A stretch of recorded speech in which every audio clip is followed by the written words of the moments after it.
Avenue. Traffic Avenue. The show for me and you. Mondays to Fridays, ooh. The Traffic Avenue. Flex. Buckle up and join the best. Let City relieve your stress. So yes, let the music soothe your soul and keep it going just to refresh. Buckle and enjoy the ride from 2 to the half of the 5. Mondays to Fridays happening live. Where we gon' have a ball, you can text your guys. Let me tell you what you really gotta do. You can count on us, we come through. We got everything you need, that's true. Are you ready for the Traffic Avenue? Let me tell you what you really gotta do. You can count on us, we come through. We got everything you need, that's true. An applause for the Traffic Avenue. Traffic Avenue. The show for me and you. Mondays to Fridays, ooh, the Traffic Avenue. Traffic Avenue, the show for me and you. Detailed news, unparalleled coverage. City News on 97.3 FM. Eyewitness News. Be there as it happens. City News.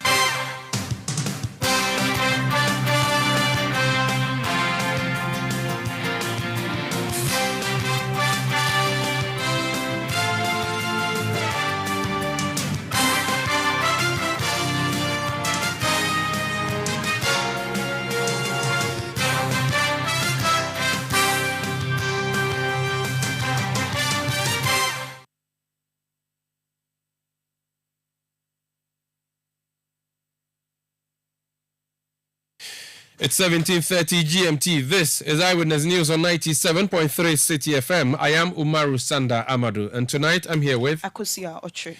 And coming up over the next 90 minutes, balloting for NPP's flag bearer contest in November ends in a fiasco as candidates raise preliminary issues on the electoral process deployed by the party.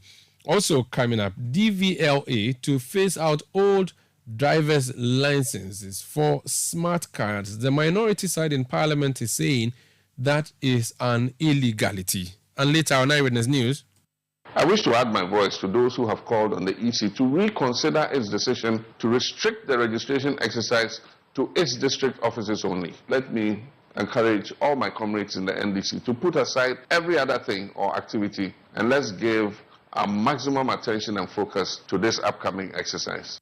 NDC flag bearer John Mahama whips party supporters to turn up and register as the Electoral Commission opens limited registration exercise for elections in the country. Stay with 97.3 City FM for more on this and many other stories on Eyewitness News. And in business, hoteliers plan to extend a petition on killer utility tariffs to Speaker of Parliament after PURC failed to address their concerns. That's in 15 minutes from the City Business Desk. Eyewitness News is live across Ghana on affiliate stations, including Kasha 99.5 FM in Damongo, that's in the Savannah region.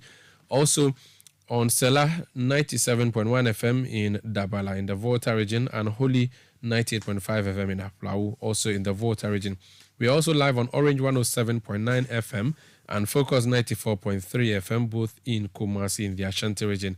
In the Western region, we are on Beach 105.5 FM in Takrady and Sky Power 93.5 FM, also in Takrady. In the Northeast region, we are on Nobia 98.1 FM in Nalerigu. Northern region, we are Northeast. We are Northern region, I beg your pardon, we are on North Star Radio 92.1 in Tamale. In Upper East, we are on Rekas 92.1 FM in Bongo, Namu. In Upper West, on Tumpani Radio 88.5 FM in Nadoli, and Jirapa FM 96.1 in Jirapa. We are live on YouTube, we are live on Facebook, and we are interactive. Do join us also on our website, citynewsroom.com. This is Eyewitness News. We are broadcasting from Adabraka in Accra. If you want to join the discussion, send your messages to WhatsApp 0549 986 996. 0549-986-996, or go on Twitter and use hashtag City Newsroom and drop your messages. You can tweet at Umaru Sanda or at City973. We kick off with the New Patriotic Party, and Akosua has that story. Now, the planned balloting for the November 4 NPP presidential primaries could not come off today. It is unclear what led to the failure of the party to undertake the balloting, but the Elections Committee, after a meeting with the aspirants, revealed to the media that the aspirants still have some concerns they want to address. The Elections Committee also revealed that together with aspirants and the Electoral Commission, modalities for the November 4 polls will soon be outdoored. Addressing the press, spokesperson for the Elections Committee, Alexander Penyomarkin, indicated that a date for the balloting will be set after the modalities have been developed. We received some proposals. We deliberated on same and have agreed to incorporate these as part of the guidelines for the November 4th elections. We have also agreed that soon thereafter we shall proceed with the balloting. Meanwhile, all concerns that were raised are receiving attention, and by saying this, I specifically mean that individuals who complain about certain things happening to them at various polling centers have been heard. Those who perpetrated such acts have also been invited and they have been heard. The committee will issue its full report, and on this make the report known to the public after due consultation with stakeholders in the party. We have also received the withdrawal letter officially by Honorable Chairman, and the party has accepted the withdrawal without prejudice. At this point, we as a committee would like to again remind all party members that this is an internal contest. There is no loser, there is no winner. We need to put our house in order to face the NDC come 2024. So we would urge party members to help their own party by way of their conduct. There is no need in using social media platforms to cast aspersions, insinuate, attack personalities, and all. We also urge aspirants to continue to use due process to address their concerns. They should let their followers know that if they have issues, they should channel them to the Elections Committee. That is why we are here. And we have been meeting and listening, taking notes, hearing people, and we will not resolve on that responsibility. So we want to give them that assurance. There is therefore no need for anybody to take the law into his or her own hands, to say things and to do things that will hurt the interests of the party. We have only one MPP. For the time being, we have only one leader, that is Nana Addo Dankwa Akufo-Addo. We have only one government headed by the same person as President of the Republic, and we are encouraging all party members to respect the authority of the party. We have only one national chairman and one general secretary. We should show them respect as they give direction to all of us and ensure that we do what is right in the best interest of the party. That was Alexander Penyomarkin, the spokesperson for the NPP Elections Committee. Let's speak to Hansen Ajiman. He is with the City Newsroom, but he went to cover the balloting today. Hansen, who and who showed up for the balloting? So there was Dr. Wusefri Akoto, Kennedy Ohine, Japan, Fredowari, who represented Dr. Mamoudou Baumia. Again, Dr. Kennedy Japan's campaign manager and the person of Kwame Owusu was there. Again, there was representation from Dr. Wuchi's camp and as well as Adenimo's camp. We didn't see any representation from the camp of Alan Chamartin, rightly or perhaps because he has already given his intention of withdrawing from this process. The elections committee chairperson and the person of Professor Mike Quay was also present, Alexander Peña-Marken, who we just listened to, and some other executive officers, including the chairman of the general secretary of the party. He was the Justin Kodia Frimpong, was at this particular meeting. So the meeting was simply to have the candidates ballot, the ones that remain. So that would be 4 candidates to ballot so that they decide who places where. What happened? Where did the objection come from? Well, what we know is that that was the agenda from the elections committee when they invited these candidates and their representatives. But immediately they got into the meeting, some of the aspirants and their representatives indicated that they have some issues that they think should be addressed before the agenda of the day can be undertaken. Now, one of the issues had to do with a decision by the National Council of the party to allow executive officers and appointees of the government to act as polling agents for any of the candidates. Now, in the special delegates conference, the elections committee took a decision that no appointee of the government or executive officer can act as a polling agent for any of the candidates. This was in reaction to alleged concerns of intimidation that may come from these persons who most of the delegates may look up to, or who most of the delegates will listen to if they give directions to them. But after the special delegates election, the National Council at its meeting reviewed this particular directive and decided that it was against the rights of these appointees and executives who, as party faithfuls and as supporters of any candidate, have the right to act as a polling agent for anybody. And so the National Council then decided to reverse this particular decision. And so we are told one of the major concerns of the aspirants is that they are hoping that the elections committee can get their concerns to the National Council, for the National Council to take a second look at this issue and address it for them. Another issue we are told was of concern to the committee, to the aspirants who came before the committee today, had to do with the violence that characterized the special delegate election.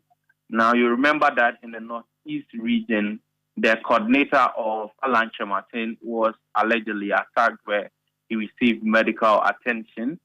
Again, there are alleged reports of the agent of Kennedy Ohene Japan being chased out of the voting center.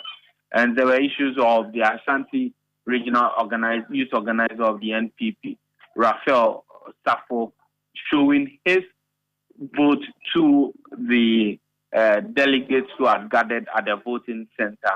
And in the Bono East region, there was an alleged attack on the youth organizer, the Bono East youth organizer of the NPP. And so the aspirants were of the opinion that these issues have not been. Apologies, we lost Hansen Ajiman there. He was just trying to help us make sense of what happened at the New Patriotic Party headquarters today, where balloting was supposed to have happened, which balloting failed to happen because of a number of issues. So we wait to see what the next line of action for the party would be. This Eyewitness News on 97.3 Citi FM. We'll be back with more. Please stay. Eyewitness News. Be there as it happens. You know your papa see that? And it's rickety car. Hey, Papa! Bobo! Papa! Bobo, so how your engine now? It is half man, half amazing. Thanks to Cause and you. Don't feel better energy. can't touch this. Actually, guys, so Sancho's engine just died like that? Yes, so somebody managed to convince him that there is a better engine oil than Quartz, and he switched. Sancho Panza. Now, which engine oil can be better than Quartz? No other, my guy. Quartz with its age-resistant technology, it keeps your engine younger for longer. Now you know. Have you guys seen the new bottle design? It's superb. Quartz 9000 from Total Energies there improves fuel efficiency. Why do you think Mr. Mane and Logoso have taken the Quartz Nation movement World Cup like that? Sorry. Chairman. Quartz. Keep your engine younger for longer. Technology is shaping the workforce of the future. Are you job market ready? Looking for a career change or want to get into the tech space? The place to start is with ALX. ALX, an Africa Leadership Group initiative in partnership with the MasterCard Foundation, is developing a talent pool within the technology sector. ALX offers courses in software engineering, AWS cloud computing, data analytics, and Salesforce administration. This is an opportunity to learn in-demand skills in a changing job market. ALX provides added value in training programs, mentorships, and networking. Apply now and get started on your dream career. Visit www.alxafrica.com to register before the deadline of 12 September 2023. Let your voice be heard on Eyewitness News on Facebook at facebook.com/City97.3, Twitter at twitter.com/City973, and Instagram at instagram.com/City973 with the hashtag Eyewitness News. You're welcome back. This is Eyewitness News on 97.3 City FM. The big story, the balloting that was supposed to have happened at the New Patriotic Party's headquarters among the candidates who are remaining in the New Patriotic Party's race, that balloting did not happen. We are told that the party will take a decision on it and will be announcing what their position is. Meanwhile, last night on Eyewitness News, around this same time, some 24 hours ago, Alan Kojo-Chamantin issued a press statement in which he announced that he was not going to be part of the NPP's internal race. He has since withdrawn from the race and says he'll make communication on his next line of action in the coming days. So let's try and understand what's happening in his camp 24 hours on. The Member of Parliament for Botiano English Amanfrom is one key Member of Parliament who was supporting the Alan Kojo-Chamantin campaign. Indeed, he has spoken to us a number of times. The Honorable Sylvester Tete, he's joined us on the line. Honorable, you're welcome to Eyewitness News. Thank you, Maru. 24 hours after that announcement, which shocked many, disappointed many, angered some, how is the mood in the Alan camp like? Thank you very much and good evening to our listeners. Umaru, there's no more Alan camp. The curtains were brought down on his campaign yesterday by an official communication from the presidential hopeful former. So there's nothing like Alan camp anymore. Now it is MPP camp that is most important. But let me use this opportunity to thank the rank and file and the teaming supporters who came out to support Alan Chamantin from the beginning to yesterday. Though regrettably, I think that it was a painful decision, disappointed as we are. There's nothing more we can say. He's a bishop bearer. He's decided to bring down the curtain on his own ambition. There's nothing we can do. Our commitment is to the MPP party. For that matter, I will urge every supporter, sympathizer of Alan Chamantin's campaign not to be deterred. We should be guided by the single principle of MPP winning 2024 election. I believe that Alan Chamantin was in the race, and we believe so, that he will be a very fine president. However, I've always maintained that all the gentlemen contesting, whoever wins the slot to lead our party, he will be a better president than John Mahama. So we will win the elections 2024 for Alan John Kojo-Chamantin, the MPP. The good news is that he remains a member of our party, and we will continue to see him as a servant of our party. Was it an easy decision to make and announce yesterday? It couldn't have been an easy decision. I mean, leading a host of gallant men and women going into an election, and halfway you have to announce your withdrawal. Couldn't have been an easy decision. But of course, be it as it may, he is the leader and is the one we are supporting. You can't force him to go to elections. Once he decides otherwise, you have to respect his opinion and move on. But we still believe that the MPP is in a poor position to win the next election. 4 men are remaining in a race who will definitely by November 4th have a leader of our party. And we are going to rally behind the said leader to ensure that we win the 2024 election. That is the core mandate of the MPP, and that is what is paid all of us on to support one candidate or the other. So I think that the MPP first before any other thing. And our commitment is the New Patriotic Party. We are going to work extra hard to ensure that the aspirations of young people of this country will not be dashed by NDC coming back into power. So that is our guiding principle. Was it open for debate whether or not he should withdraw, or it was a decision that was handed down to you, members of the campaign, and you had to accept it or leave it? Omaru, I mean, first of all, we are not kids. And if he's working with you, especially those in leadership of the campaign, he will communicate his decision with you. Your opinions will be accepted or will be sought.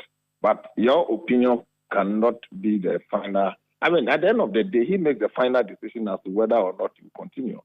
And my plea to the party based on the things he said, culminating into his ultimate decision. The party leadership, I'm happy in their letter of response or acknowledgement of his letter had indicated it will be investigated to the latter. And that is why I've made a solemn pledge. I won't discuss the content of the things he said led to the decision. If the party finds me worthy to invite me, I will be happy to share my opinion on it. But until then, I urge everybody to rally around the MPP flag. And of course, I'm a political animal, and there are 4 gentlemen standing. And I'm going to make a pronouncement of my choice of who to lead our party very soon. And I believe that my colleagues will do so in no time for the good of our party. So ultimately, the final decision, you can make your input, but the final decision rests with the one going for the election. All of us may disagree, but we cannot force him that he must bear the flag for the party. You're not going to tell us who you're going to support tonight? Not necessarily tonight, but I'll be speaking to you. Would it be an easy thing to do, considering that you were on a campaign where you were extolling the virtues of one against the other? Would it be easy for you to switch camp? No, but it's not a matter of switching camp. Yes, I have maintained that if, in my own candid opinion, if Alan Chabantin is given the nod to lead the party, I was on a campaign. If it's no more, doesn't mean we don't have more men in our party to lead our party. I've always maintained that whoever wins, but of course, I prefer that like Chabat. It doesn't mean that I'm reciprocatory of every knowledge in selecting the leadership. But if he himself had decided not to run, obviously, remaining 4, I'll make a choice out of the 4. What happens to your colleagues who were pro-Alan? Do you feel okay that your man whom you were supporting, who was a shade over you, has suddenly disappeared and you are exposed to the sun? Do you feel welcome and safe in the party generally? I don't get the question. I'm not too sure we've been exposed to the extent that what if we go to the elections and we couldn't make it?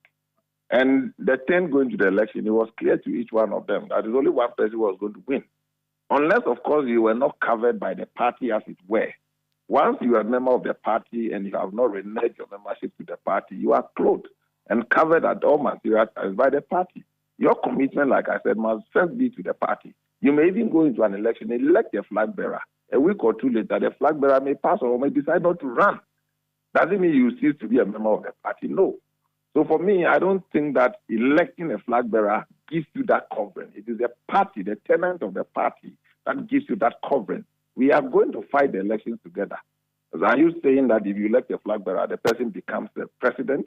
We need everybody to be able to prosecute the campaign to ensure that we have a resounding victory in 2024. And that, at that time, you don't know who supported who. It should not be the determinant factor. I don't know how people think that once I disagree with you in who should lead our party, it means I've been exposed. I can't accept that argument. If you look at Anado's cabinet, there were Kufuor's cabinet as it were. There were people, Alan Chabantin himself had been consistently contesting Anado, but he was the first person to be appointed as a minister for trade or Nanado's administration. Kufuor did same. Nanado contested Kufuor, Safo, all those who contested him, they were all sitting in his cabinet. I don't see where the exposure and being left alone is. I remain a member of the party.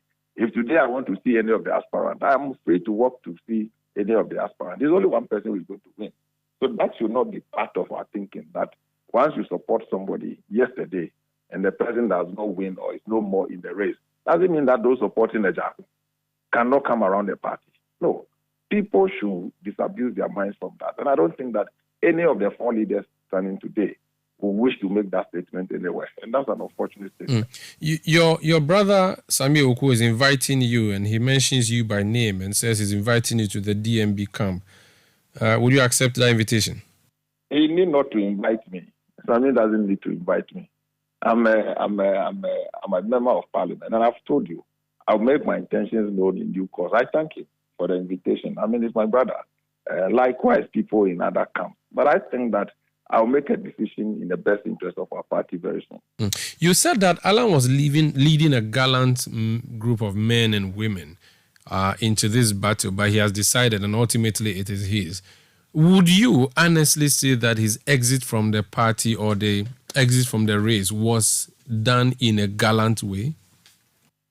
Well, I don't know what you mean by gallant way. I think that is discussed and has stated a number of reasons, but I've made a solemn pledge not to discuss those things. These are party issues. I won't discuss them in the media space. Do you disagree with the manner in which your candidate exited the race? There's no other way to exit if you want to communicate to the party, and he's done so. By burning the bridge while you walk past? Because that's how it sounds like for some watchers.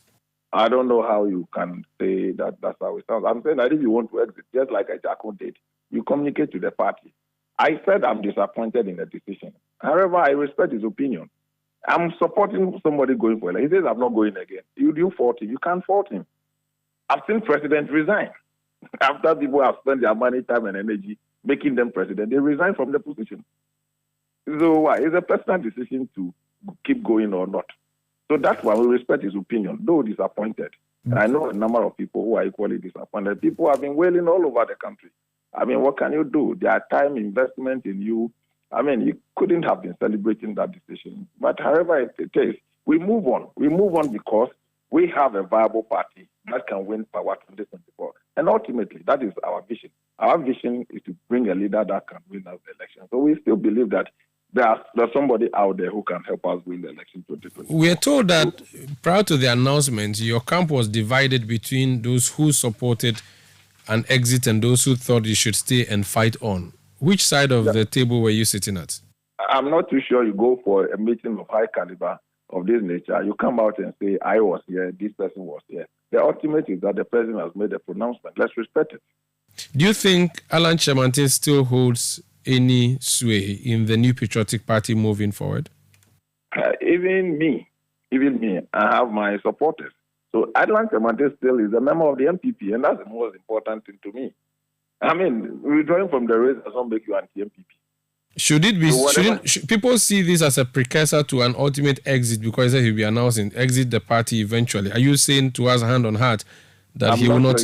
I'm not sure he's communicated any such intentions to the party or myself. Very well. Thank you so much, and we wish you all the best. We'll be on standby to hear which camp you've decided to eventually join. Thank you very much. You'll be first. That's Sylvester Tete. He's member of parliament for Botiano Englishi.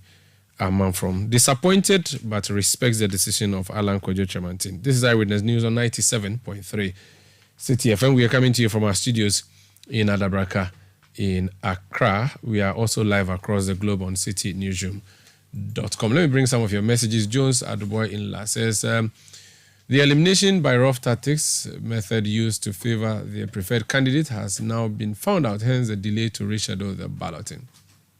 Akapo Jr. from Ahafomim says, the MPP must do all it can to bring Alan on board for the 2024 train to victory as he carries a heavy weight in the party. Aziz Donline says, it's obviously clear that MPP as a political party is in shambles. In clear terms, Alan wasn't treated fairly from the beginning of the game. Father SK from Kenya Kumasi says, Alan Chemantin has taken a good decision for withdrawing, from the presidential race. Alan is a technocrat, not a politician. John in Koforidua says, Alan Cash has disappointed some of us. We are praying and organizing the grassroots support base towards his victory in November and the subsequent general election next year to redeem this our dear nation from this current ugly state to the promised land. Al-Hassan Hussein Yahya from Afram Plains says, the leadership of NPP must do their best to settle every bitterness and also any dispute among the aspirants so as to focus and work hard towards winning the forthcoming general elections of 2024. Al-Hassan Hamdan from Nyohini South in Tamale says the contest or the content of the withdrawal statement by Alan Chamantin indicated that President Akufo-Addo failed to honor his promises to him. Send your message to 0549-986-996. And talking about Alan Chamantin's exit from the party has been speaking and debunking the claims that he made, claims of intimidation, of favoritism at all. Let's hear from a deputy general secretary of the party who has been speaking to City News. His name is Haruna Mohammed. He spoke on the City Prime News this afternoon, explaining that the allegations made could not be true. He said the party has killed that one to the party disagree. We disagree because the provisions of the party enshrined in Article 1319 clearly indicates those who are supposed to be the delegates to that election. So the delegates to the elections have been predetermined, and this is known by everyone. And definitely the party not choose them unilaterally that this person should be a delegate. This is a delegate that is selected from the party's constitution. So it will be very difficult for us to accept that this is skewed. Again, the rules that was also developed was the rules that they participated, and the final rule that came out tied everybody's hands behind and allowed the due process to go. So the party has not given any power to anybody or supported any candidate, but we gave a fair ground to all aspirants to fill the process and to get themselves elected or selected as part of the fight. So that's the Deputy General Secretary of the NPP. We can hear him more because he says that it has received the withdrawal letter, and that letter, we've since heard Alexander Penyomakin, who speaks for the Elections Committee, comment on it and explain what the position of the party on the withdrawal letter is. Let's now go to some other stories. Akosia. The Member of Parliament for South Dai and one of the proponents of the promotion of proper human sexual rights and Ghanaian family values bill, Roxy Nelson Dapamekbo, says he actually is describing as needless calls by Shraj for the LGBTQ community to be engaged before proceeding with the bill. The Commission on Human Rights and Administrative Justice, Shraj, recently urged Parliament to engage the LGBTQ community and other stakeholders in order to uphold the rights of minority groups. But in an interview with City News, however, Roxy Nelson Dapamekbo dismissed the call, stressing that Parliament, through its Constitutional, Legal and Parliamentary Affairs Committee, has already engaged all stakeholders. We've been asking that we want to see them. We don't see them. Nobody has owned up that they are LGBT in this country, that they have an association or whatever. There's no such association in this country. It's only some individuals who said that they speak for them or they are, and they came to the committee. Nobody did anything to them. Some wanted to come and be heard in camera, but we said, well, this is a freedom land. Nobody will do anything to them, so they should come. And they came, they appeared before the committee. The committee's hearings sometimes were carried live. So Shrag should go and revise its notes. They should go and update itself on the matter and come properly. But to say that Parliament should go back and engage a non-identified indeterminate group of people before we proceed with the legislation is, with all due respect to them and for want of a better expression, a very needless call. Meanwhile, the South Dai Member of Parliament says the bill is on course to be passed. The consideration stage is where we do the actual enactment. That is where we actually pass the legislation. That is where we enact the law, we pass the legislation. And we are there because the Parliament is on vacation. Let me use the everyday man's language. Parliament is on vacation now, and we'll come back to work in the middle of next month, that is October. So when Parliament comes back to work or to resume work, then it will be scheduled. It's already scheduled on the order, but it will be rescheduled for consideration. So the bill is on course to be passed into law. That was Roxy Nelson Dapamekbo. He is Member of Parliament for South Dai. Eyewitness News. Be there as it happens. When shopping for a dress, you say, of course, the low burst line. A little tight by the hips. Covered sleeves. Off shoulder. Definitely. But when buying anti-malarial drug, you say, is it not malaria? Give me whatever is available. Choose your malaria drugs the same way you choose your dress. Always ask for Coartem. It's also available in cherry-flavored dispersible tablets for children. Don't gamble with malaria. Choose right. Choose Coartem. If symptoms persist after 3 days, consult your doctor. Malaria testing should be done before treatment. This advert is FDA approved. Yeah, Charlie, so many vibes and I want to father, my sanaba. My many papa and you're not for more fear no more quentum. Trebiania, so a maniscaco fear and fancy that near fear for a bit for Javasi no parking. A bear man Sujai Casa. Thanks to Sukasa, how hard to Netra. Sukasa Sia Dan Brony friend affordable luxury homes, or more 2, 3, 4 bedrooms, where you're fully gated or grants and communities, or more malls, clubhouse, and all social amenities, plus 24-hour security. Almost our flexible payments, and yeah, I know my dear Dal Casa. Plus 100% guaranteed cashback. Yes, 100% guaranteed cashback. No quick one-answer stories. Contact Sukasa right now through phone calls or WhatsApp on 030-296-0865 and 055-369-7886. Charlie social media so more, baby. You can find them on Facebook, Instagram, LinkedIn, and YouTube at Sukasa GH. Email Susie at info@sukasa.com.gh. Sukasa, building on trust.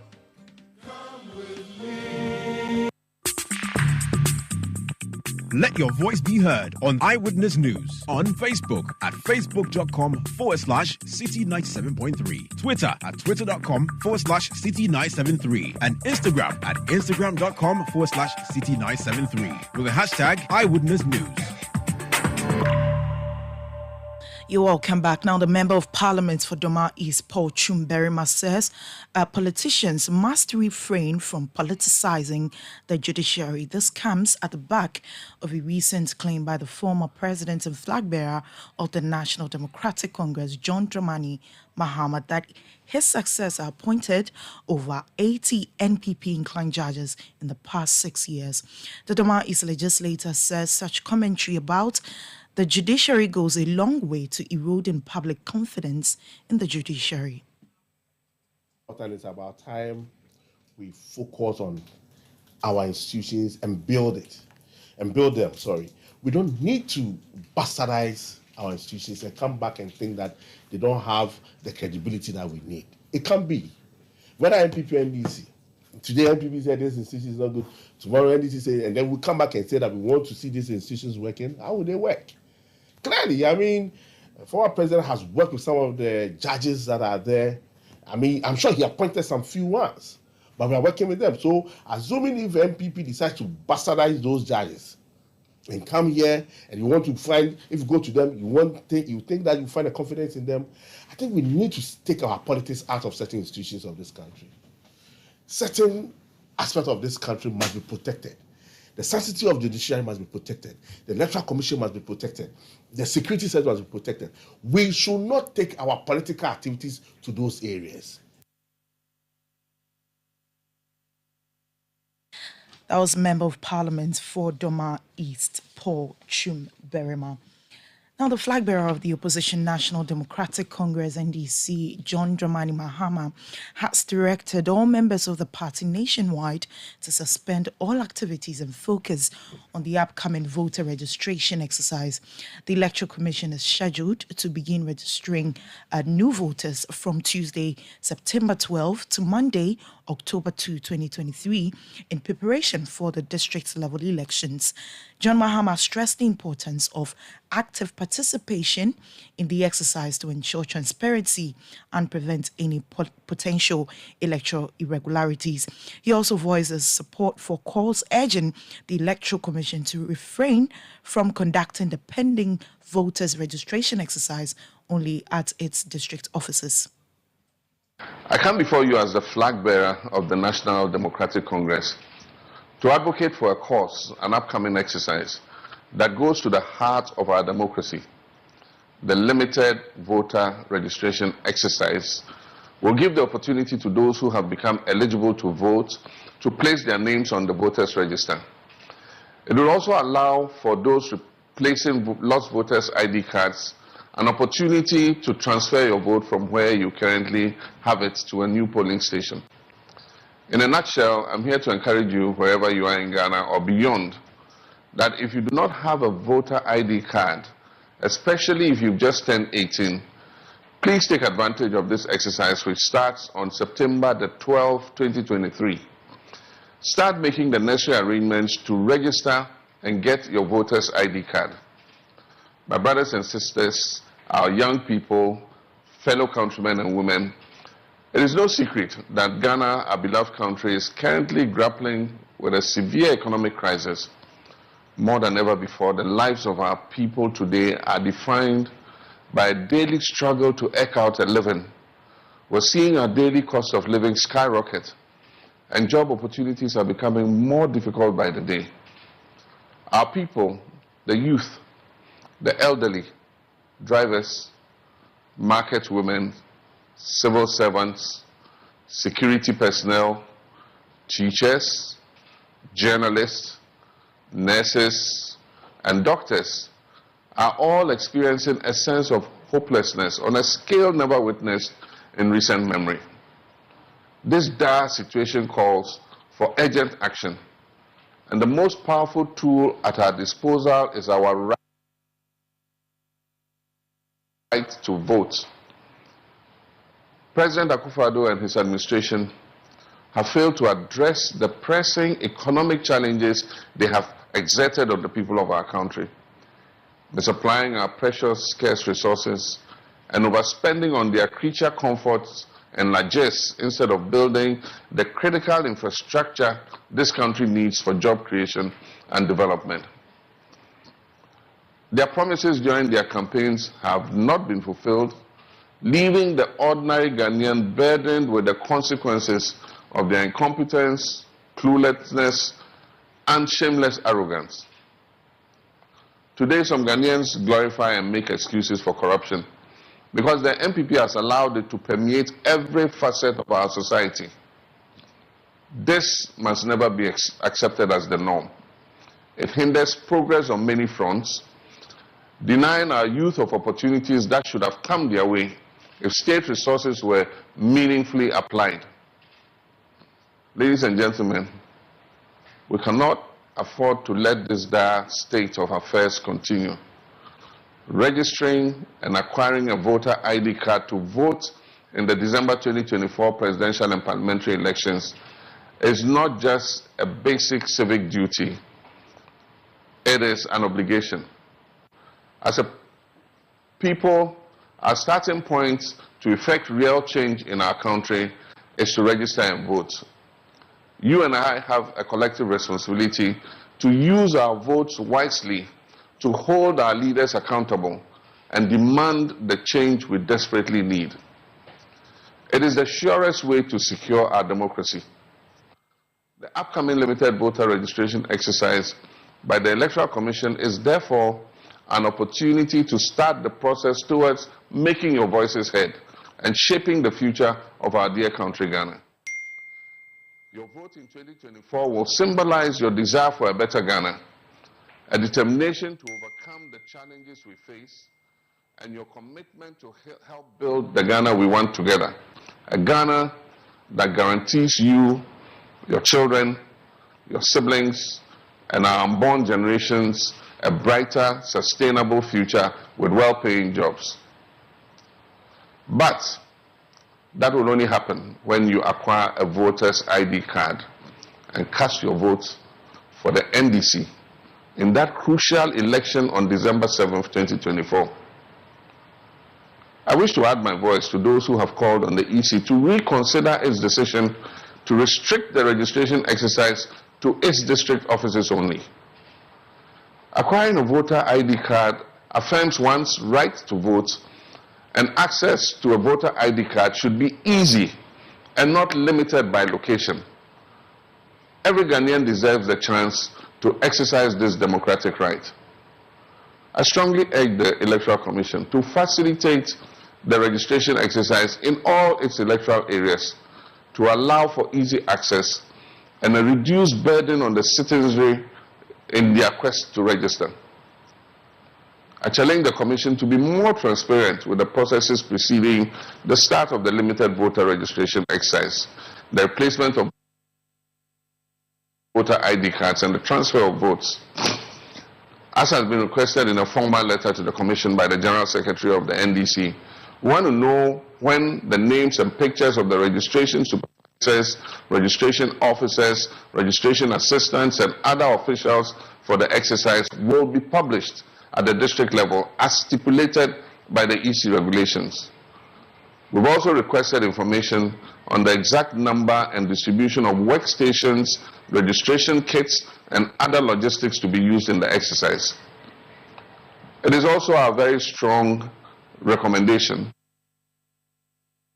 that in line with Regulation 22B of CI 91, as amended by CI 126, the Commission listens to the call for the extension of the exercise to take place in the electoral areas and not limited to the district offices of the Commission.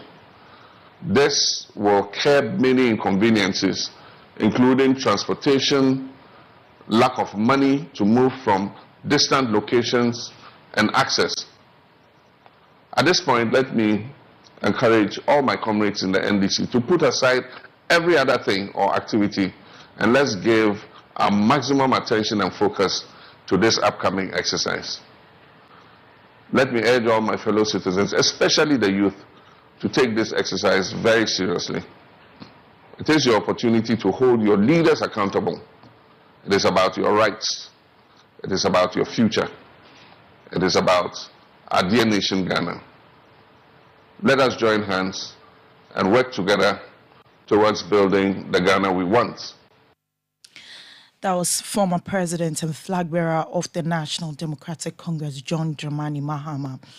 Now, security analyst Emmanuel Kuting has called for comprehensive reforms within the Ghana Police Service and other security agencies in the country. According to him, addressing specific challenges as brought to light during the Atachian-led committee's investigation into the leaked tape allegedly plotting the removal of the Inspector General of Police is imperative to safeguard Ghana's democracy. In an interview with Citi News, Emmanuel Kutin expressed support for the suggestion that certain portions of the committee's hearings should be conducted behind closed doors, considering the potential national security ramifications. And we really support the call that some of the hearings should be done in camera because of the national security implications some of these things can bring on us. However, I will want the Speaker to do two things.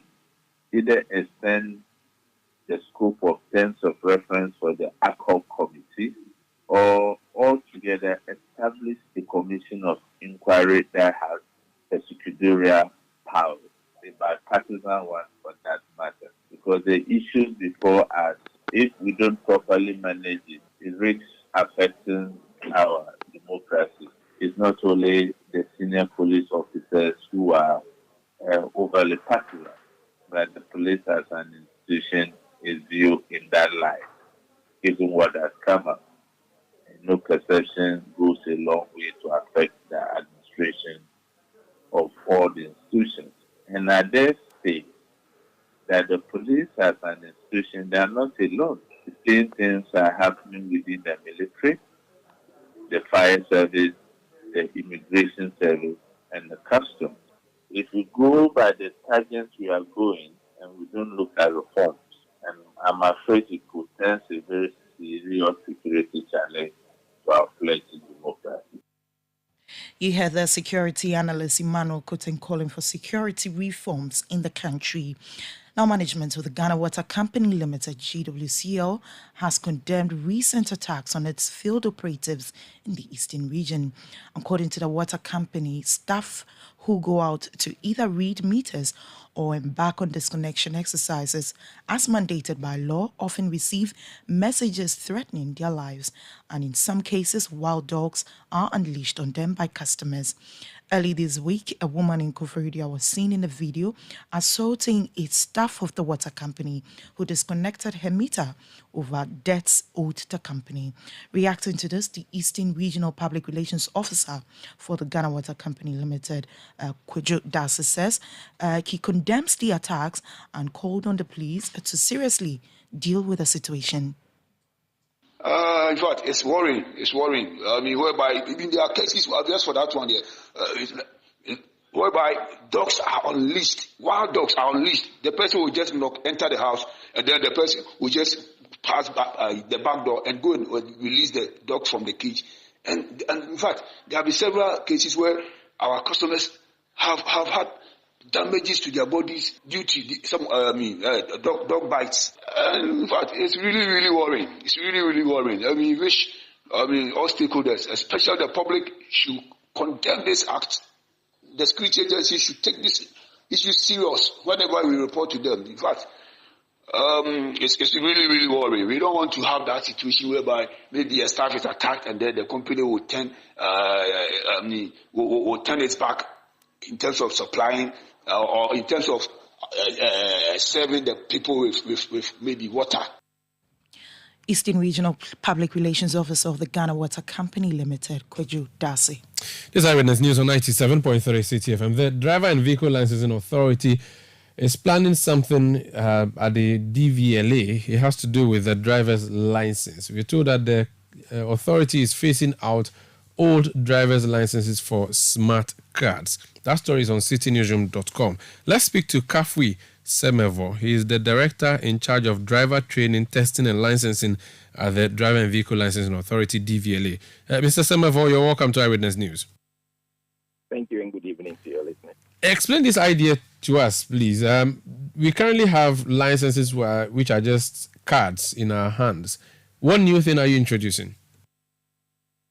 All right. So you will recall that in 2017, in September precisely, a new driver's license was introduced. However, before the introduction of the new license, which is a smart card license, we had another card license, which is a PVC card license, already in before the new one was introduced. So from 2017 to today, or to now, it's about 6 years ago when the new one was introduced, and when the last one of the old one was also issued. Now, when the new one was introduced, we allowed that those who already had obtained the old license keep using them until they are due for replacement. So 6 years down the line, the last old license that was issued on the 16th of September 2017. So 6 years down the line, all those licenses would have expired and are all due for replacement. So the call is for all drivers who have the old licenses that are expired to come and submit them for the new one to be issued to them and for their biodata to be migrated into our new system. So basically, that is what the call is for. How do I know I'm currently holding the old one and requiring a new one? We have these licenses. There's one that accompanies our website story. It's a card. I mean, it has, your details on it with your signature on it. It's a greenish, yellowish card. Is that the new one or that's the old one? The greenish one is the new one. So which one is the old one? Which one is the old one? The old one, you see the old one has the picture that is shown. You see that has almost like a red background showing. But to distinguish, everybody who obtained the license before the 17th of September 2017 has the old one. Okay, so everything after 2017, you are fine. Every license that was issued from the 17th of September 2017 is a new license. But if you got it before the 17th September 2017, then you have the old one.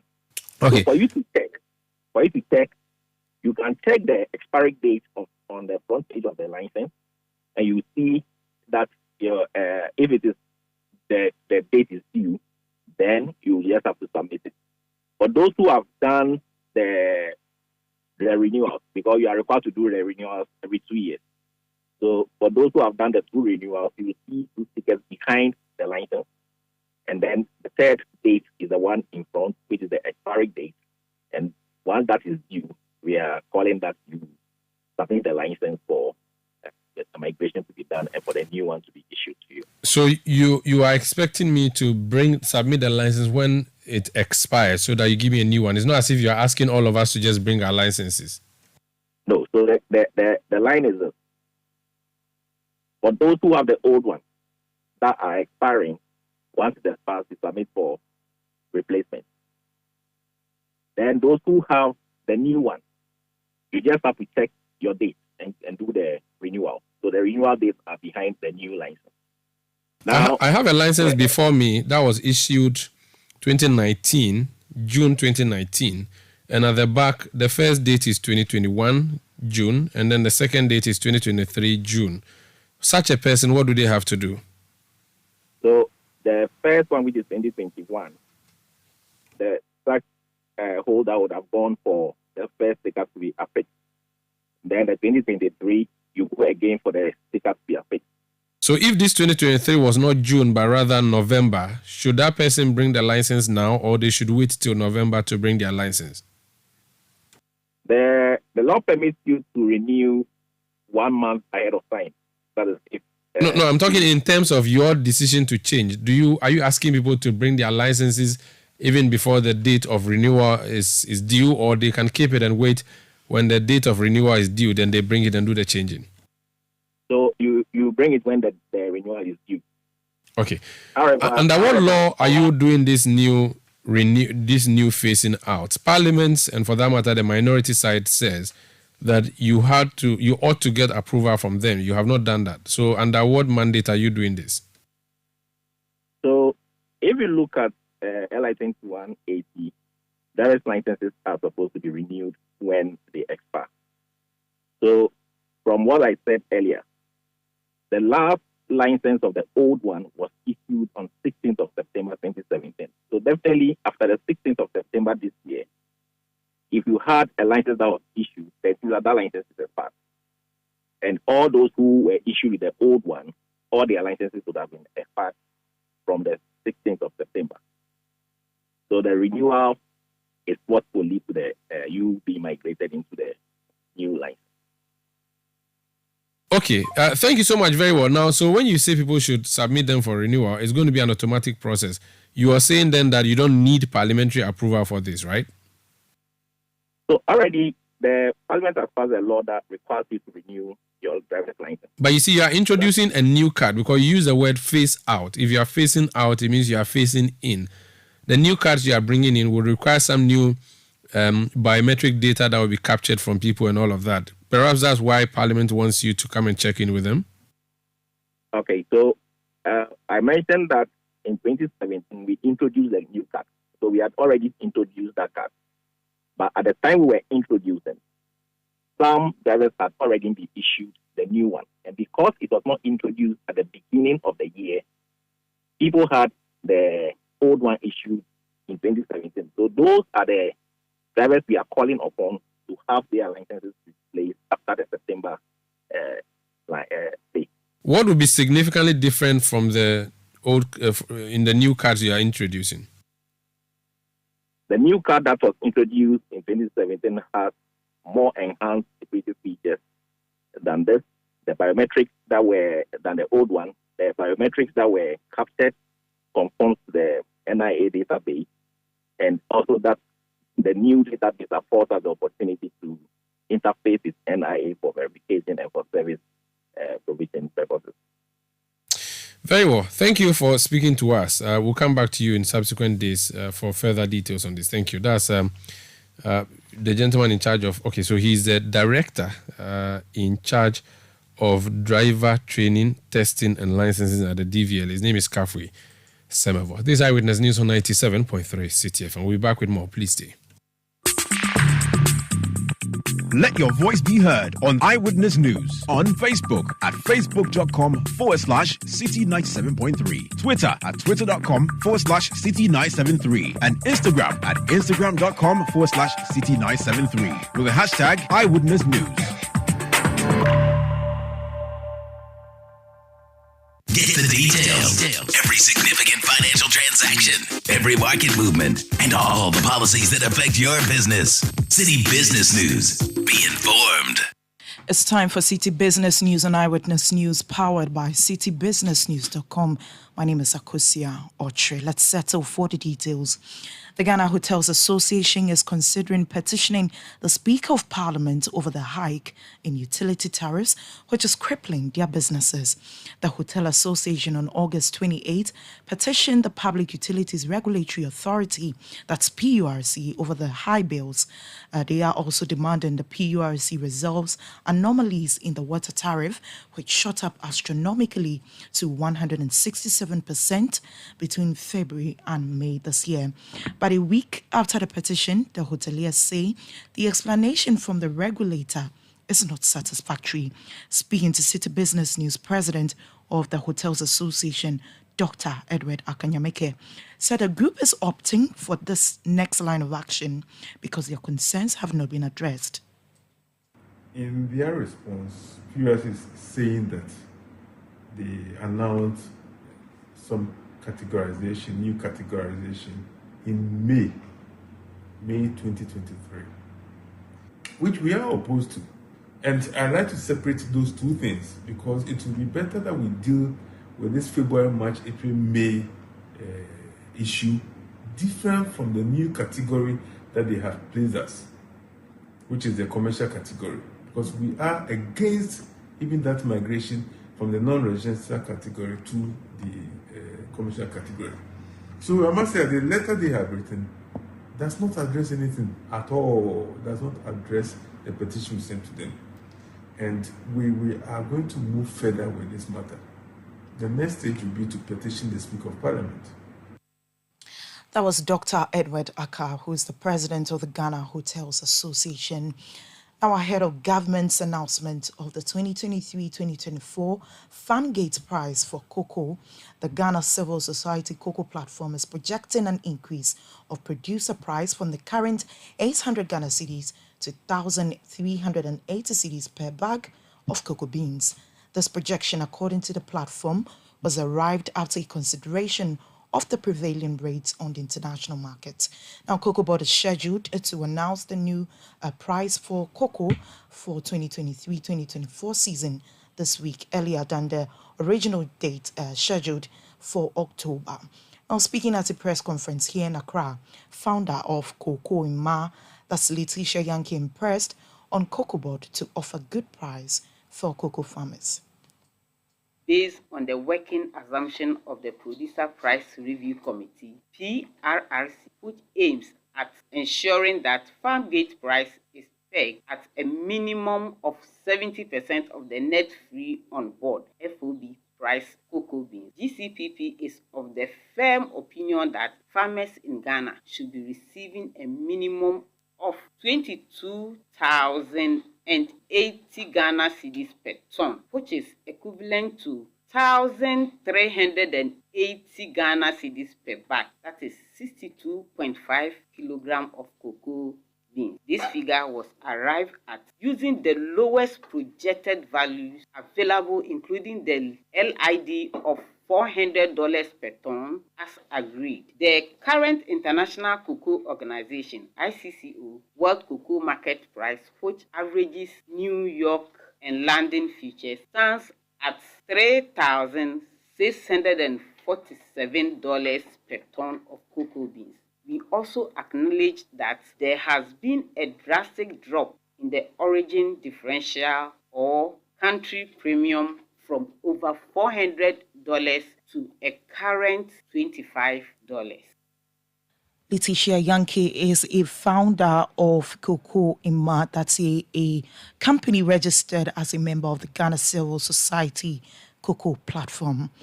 Now, economists want governments to reconsider moves to allow the Agricultural Development Bank, ADB, take over transactions of the National Investment Bank, NIB.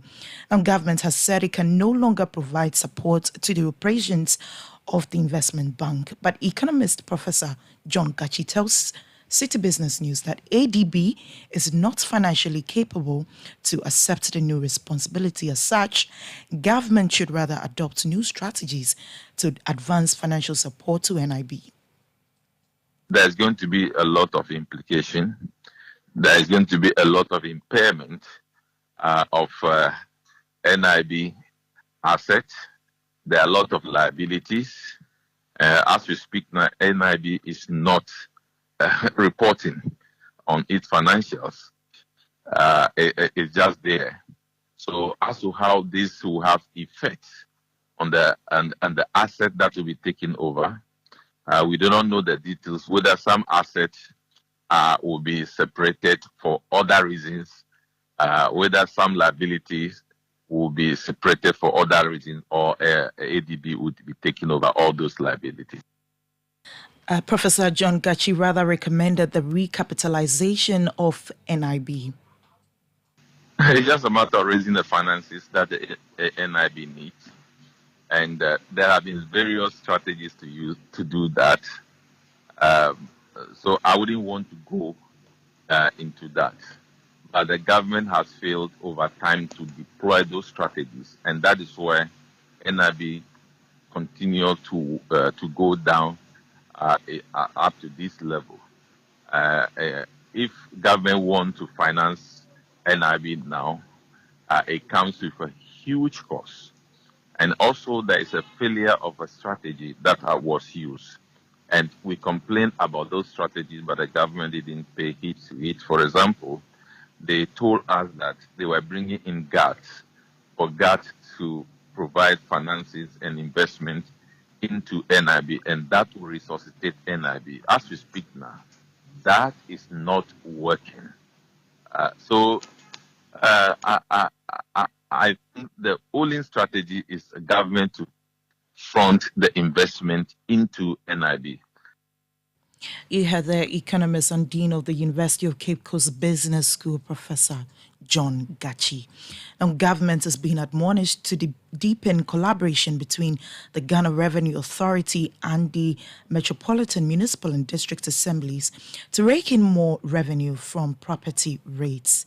The call comes 6 months into the implementation of the Unified Common Property Rates Platform, which is a digital platform designed to optimize the mobilization of property taxes. Now, tax consultant Francis Timoboy tells City Business News that a strong cooperation with assemblies to ensure that all properties are registered on the platform will boost the country's revenue mobilization drive. Having the platform is one thing, and ensuring enforcement is also another thing. So if 6 months down the line, we are not realizing the needed revenue from property taxes, then I think we are failing on enforcement. The mere fact that we have set up the platform and expect people to jump onto the platform and register their properties, I don't think that's the way to go. So the MMDCs are supposed to ensure that properties within their jurisdictions are registered, and then ensure people go online and register their properties. And I think that the collaboration between the GRA and then the district assemblies is where the solution lies. They need to put in mechanisms to ensure that enforcement is done. Again, if we do that, for me, I think that is where government will be able to cash in more on the property taxes in Ghana. Francis Timoboy is a tax consultant. Now, Ghanaian businessman and the Chancellor of the University of Cape Coast, Sir Samuel Esonjona, is encouraging the pharmacists across the country to leverage on the emergence of artificial intelligence to better position the pharmaceutical industry for economic growth. This, he explains, can be achieved by deepening collaborations with other technological bodies to offer world-class pharmaceutical output for consumers. Speaking at the 2023 Annual General Conference of the Pharmaceutical Society of Ghana under the theme Pharmacists for National Development, Sir Samuel Esonjona emphasized the critical role played by artificial intelligence in all sectors of the economy. Finally, before we go, the Chief Executive Officer of the Ghana Investment Promotion Center, GIPC, Yofi Grant, has emphasized the need for a deeper public-private partnership to raise investments to boost economic resilience. According to him, government tends to create an enabling environment for the active participation of the private sector through the mutual prosperity dialogues. For us, is partnerships. The partnership between the public sector and the private sector, and of course, even as we raise investment capital to go into the private sector, we need to ensure that we have a public sector that is supportive, efficient, and enables the private sector to grow. Otherwise, it doesn't make any sense. So that is why we've created this platform, to ensure that there's a partnership. But as the minister said, the next couple of months we're going to have what we call the mutual prosperity dialogues, which is really the core structure to formalize the partnership between public sector and private sector in the investment space. Right, yes. This year's Club 100, which is the 20th year celebration of the Ghana, or the 20th year occurrence of the Ghana Club 100, is going to be, it's just not going to be the awards, but we're going to have the Ghana Trade Week, and then an exhibition of Made in Ghana, all at the same location throughout the day. And that would enable us showcase made in Ghana goods, and showcase what Ghanaians are producing, and the investment partnerships that are important to grow these companies. Chief Executive Officer of the Ghana Investment Promotion Center, GIPC, Yofi Grant.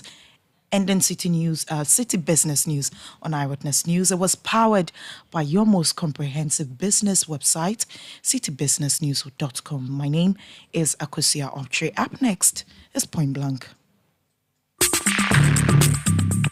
Let your voice be heard on Eyewitness News on Facebook at facebook.com/City97.3, Twitter at twitter.com/City973, and Instagram at instagram.com/City973 with the hashtag Eyewitness News.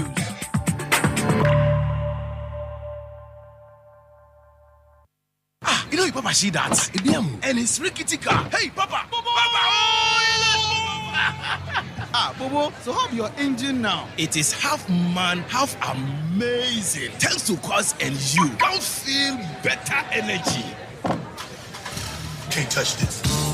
Tell you guys, so Sancho's engine just died like that? Yes, so somebody managed to convince him that there is a better engine oil than Quartz, and he switched.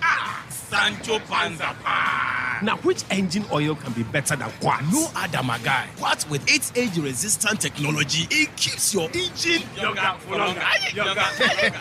Now you know. Have you guys seen the new bottle design? It's superb. Quartz 9000 from Total Energies there improves fuel efficiency. Why do you think Mr. Mane and Logoso have taken the Quartz Nation movement World Cup like that? Sorry. Chairman. Quartz. Keep your engine younger for longer. Hello? My guy, tonight what's up? What be the agenda? Bro, we enter town. We go pick level for 1957 bar. Then we go pre-game for Osu. After we fit enter streets, hit Ali bar, then jam for some other side. But not necessarily in order. Last we will take the last show enter club. More options in order. You know see, but today be you the pill. Oh, you don't get problem. As I get Express Pay. With all your wallets and cards in one place on Express Pay, you get to chill and casa with no worries. Send money, pay bills, and transact effortlessly. Our 24/7 customer care is always available to assist you. Download Express Pay and enjoy life with the option of all options. Eyewitness News. Be there as it happens.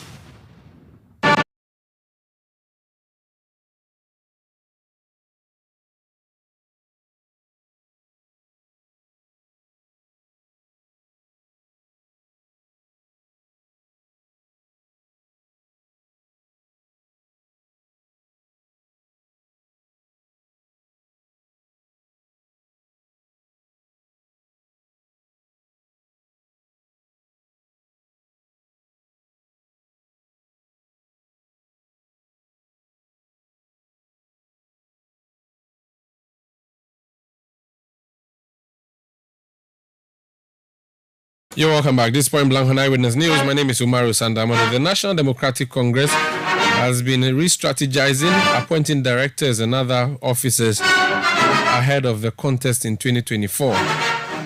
Today, the new directors were sworn into office. It happened at the party headquarters in Adabraka. The executives who were outdoored include Professor Joshua Alabi,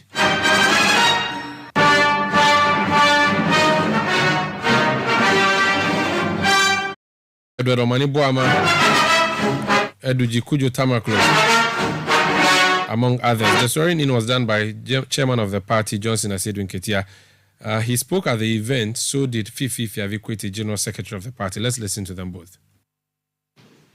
Our nation is in crisis.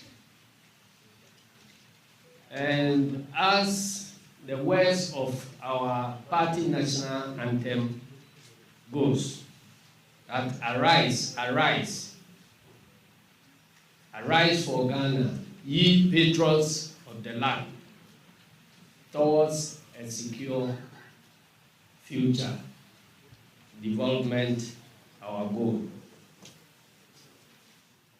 It means that in times like this, the rallying call is for true patriots of Ghana to arise and to help save this nation and help save our democracy and protect our future generations. We have never had this length of democratic stability. So it is something that we should value and we shouldn't toy with. The happenings in the sub-region ought to be a wake-up call for all of us. I know that the challenges are daunting, but somehow I believe that God is a Ghanaian.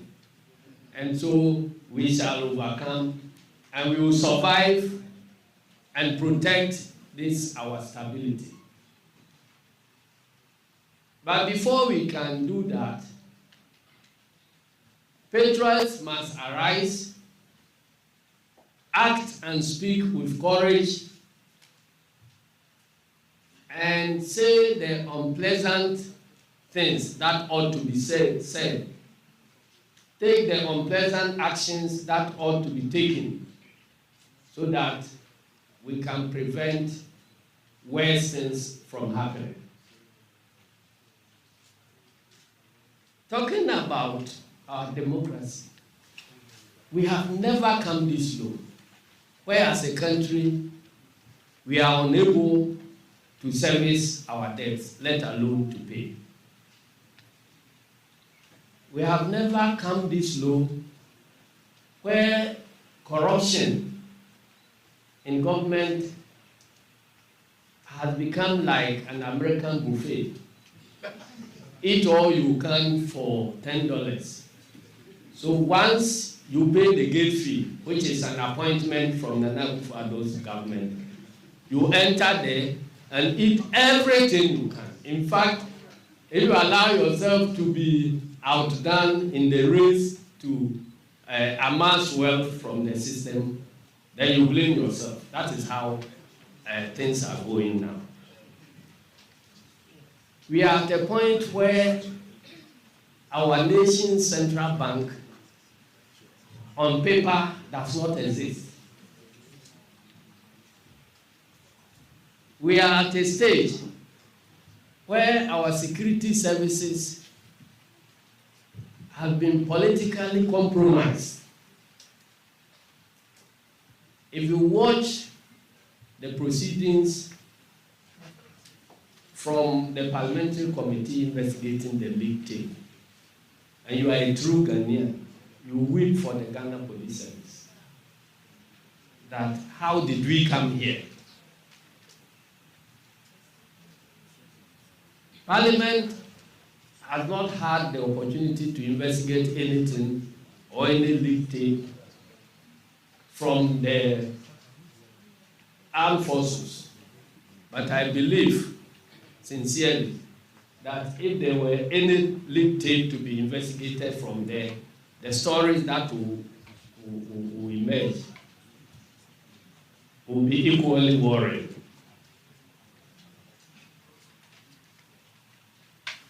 The least said about our justice system, the better.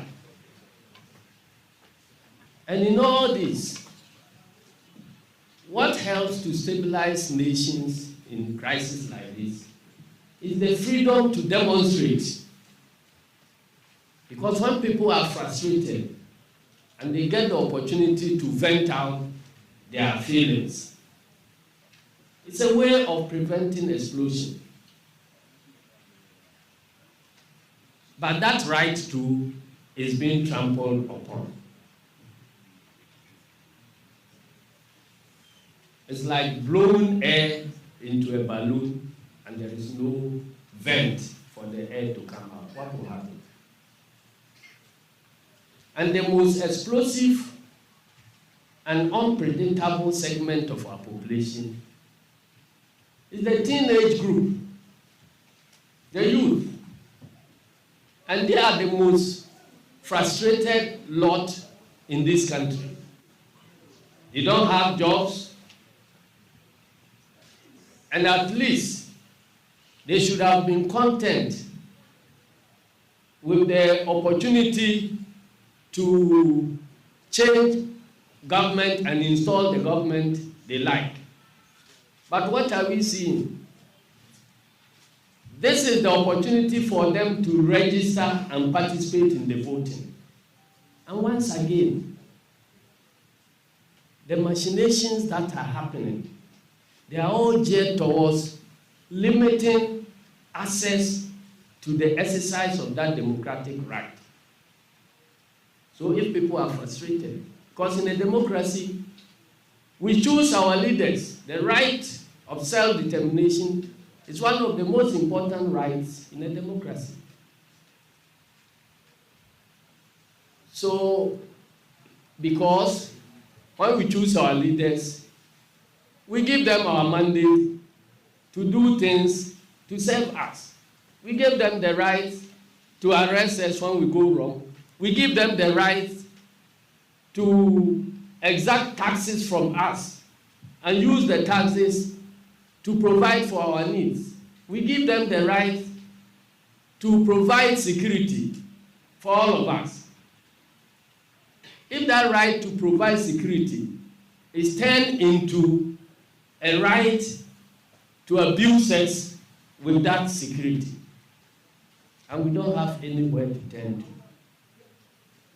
what will happen is that we assume the other rights under J.J. Rousseau's theory, and then because if a government refuses to do what the citizens have put the government there to do, they have every right to revolt against that government and bring in another government. Let's pray we don't get there. The happenings in the sub-region are not pleasant. Our luck is that opposition groups will always collaborate with military adventurers to stage coup d'etats. But in Ghana, the story is different. We in the opposition pride ourselves as the architects of this democratic consolidation, as the architects of the stability we are enjoying. And so we are ready to protect it and to protect the constitution we have signed into action. And so no adventurer will get our cooperation. And it is because of this that those who are in government have decided to do worse things than anybody could think of.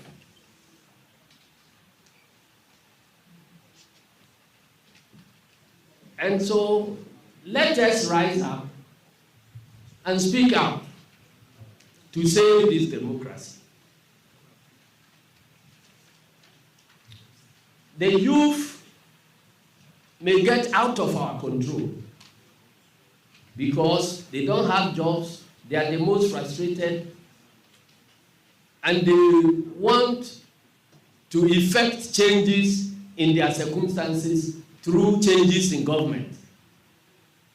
If they are blocked from registering so that they can change government peacefully, we cannot predict what they will want to do. So I'm calling, on behalf of this party, calling to civil society organizations, opinion leaders, faith-based organizations, to bring pressure to bear on government to make sure that the last right of the youth to cast their ballots and to determine their leaders is not taken away from them. Because when you block peaceful avenues of change, you are inviting violent avenues of change. And we don't want to go there. So, comrades, you are rising up today as patrons. The work you are going to do is daunting, but we trust that you'll be able to meet the challenge. There is no way you can constitute a governing team that will represent everybody. We know there are shortcomings in this composition, but we are appealing to our party rank and file that this is a call to duty. It is not an honor. It is a call to duty. So if we have tasked some of you to undertake that duty, wherever you are, in whatever corner, you can find a way of helping to achieve the same purpose. We think carefully and said as a party, there was a need for us to start thinking increasingly about how to engage other political parties and also other CSOs as a way of building bigger partnerships towards pushing the Project Ghana better. Now, that thinking is what finally led us into the decision to set up a new directorate, which new directorate will be in charge of, should I call it a coordination with other parties and also with CSOs. So anytime, when you hear that that is one of the new directives that we've come up with, that is the reason.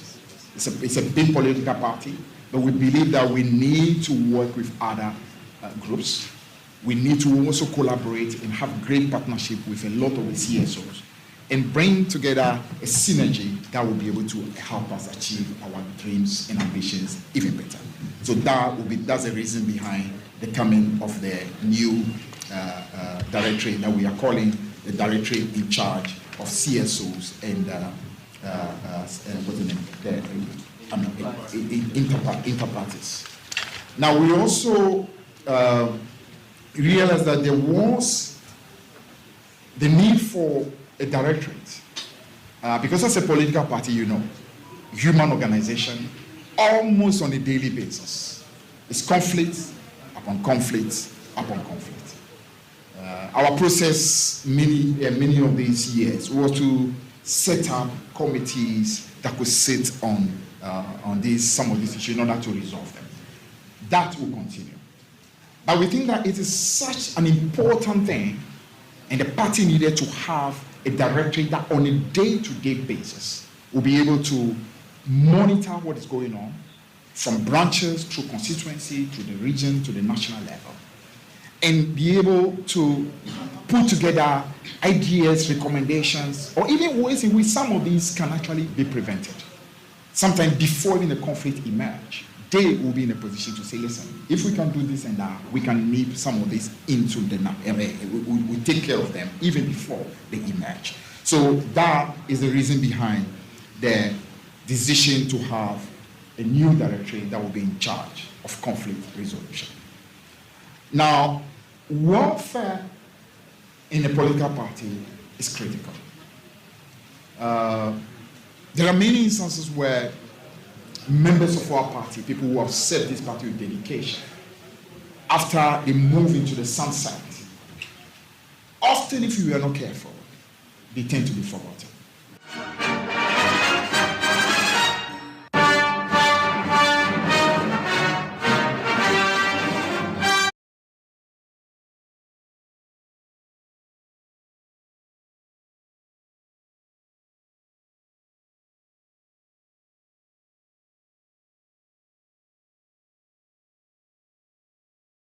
Fifi Kwete, General Secretary of the NDC. Before him, you heard the National Chairman of NDC, Johnson Asedun Ketia. My name is Umaru Sandamadu. I did this with Akosia Ochre. Production by Kwabna Wilson, Beverly London, and Sami Wiafe. Technical support from Daniel Squashi. New media support from Edwin Kwakofi. Return tomorrow at 17:30 GMT. Thank you for listening. Have a good night.